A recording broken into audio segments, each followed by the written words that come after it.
Email. You gotta love it. When was the last time you ever heard somebody say, well, I wasn't getting along with that person, but we had such good email, now we're happy. Usually, email causes so many problems, and it definitely causes problems in relationships, and it definitely causes more problems than it solves. I'm not saying we should never use email, but we have to know the appropriate times to use email, and we really need to know some of the best practices of email. So what are the best practices of email?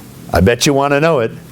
We all want to know, right? And there's so many best practices, but here are 4 key best practices that will really make a difference in your organization. Best practice 1. Never, ever, ever, and I really do mean never, ever, communicate through email any negative emotions. Just stay clear of it. We all know it's not going to go well. And what's interesting is whenever we write an email, it's housed somewhere and it actually is discoverable. So what's responsible in an organization is to definitely stay away from email, especially when there's any negative things that we really need to convey, at least as best as we can. Best practice number 2. Write emails like newspaper articles. The most important information needs to be up front, with the subject heading being something that will grab the reader and all the key information up front, just like a newspaper article. Best practice number 3. The less points to your email, the quicker the response. We've all gotten one of those long, rambling emails with many, many points. What do?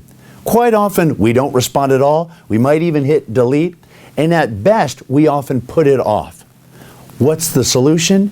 Reduce your points to email. It makes it much more easier to receive that email and know what to do with that email, and you will have a much better chance of having somebody respond to your email. Best practice number 4.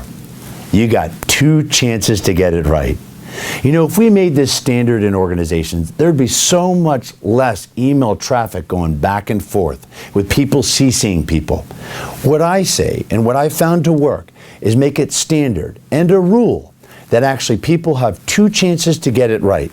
A back and forth, 2 chances, and if you don't get it right, if you don't get the answer, you have to pick up the phone.